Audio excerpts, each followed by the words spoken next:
Hai, saya punya kisah untuk Anda. Kisah ini diceritakan oleh Dr. Mike Chang yang bertugas di daerah terpencil tentang interaksinya dengan seekor serigala betina bernama Bertie yang dia tolong waktu dia melahirkan. Selain itu, Mike juga memberi makan daging segar saat si Bertie ini belum mampu berburu.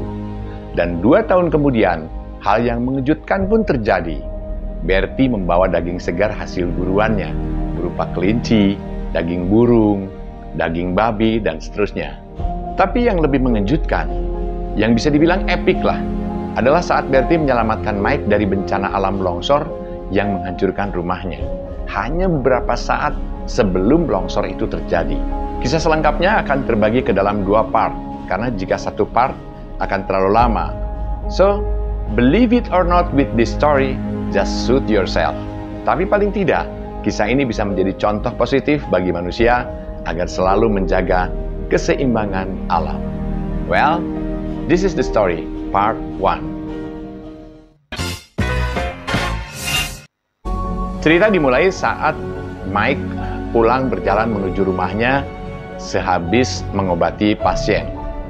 Namun setibanya di rumah, Mike mendengar suara rintihan seekor serigala dari balik semak-semak dekat rumahnya.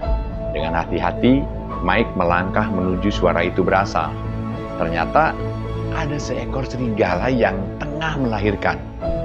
Namun entah kenapa, bayi serigala itu tidak bisa keluar dari perutnya. Seperti tertahan atau serigala itu sudah tidak punya tenaga lagi untuk mendorong bayinya keluar. Walau agak ragu, Mike ini memutuskan untuk menolongnya. Profesinya sebagai dokter membuat Mike tentu tidak kesulitan untuk membantu serigala itu melahirkan. Anak-anak serigala pun berhasil dilahirkan dan induknya selamat. Maka lahirlah 5 ekor anak serigala yang lucu-lucu. Saya ulang ya, 5 ekor anak serigala yang lucu-lucu. Ini akan terkait dengan cerita berikutnya. Tapi pasca melahirkan, induk serigala ini masih sangat lemah. Dia tidak mampu berburu. Padahal dia harus makan yang banyak kan, agar air susunya itu bisa mencukupi untuk anak-anaknya. Dan melihat keadaan ini, Mike pun mengambil inisiatif untuk memberinya makanan berupa daging segar setiap hari pada induk serigala. Meski dia harus berjalan ke atas bukit tempat serigala tinggal, setiap hari dia membawakan makanan ke sana. Setelah dirasa induk serigala mampu berburu, Mike pun meninggalkan mereka untuk hidup secara alami. Singkat cerita, 2 tahun berlalu. Suatu pagi, Mike hendak berangkat menuju pasiennya. Mike dikejutkan oleh 2 ekor kelinci yang masih segar mati tergeletak di depan pintu. Mike penasaran siapa yang melakukannya. Setelah dia tengok kiri kanan, dia tidak menemukan apapun. Lalu Mike berpikir, mungkin itu adalah pemberian salah satu pasiennya. Karena tinggal di daerah terpencil, saling tolong-menolong dan memberi itu sudah biasa terjadi. Ya, akhirnya Mike tidak memperdulikan hal itu. Dia simpan daging kelinci itu dan terus melangkah pergi untuk mengunjungi pasien-pasiennya. Beberapa hari kemudian, dia menemukan hal serupa terjadi kembali. Tapi kali ini bukan kelinci, tapi seekor burung dan daging babi hutan.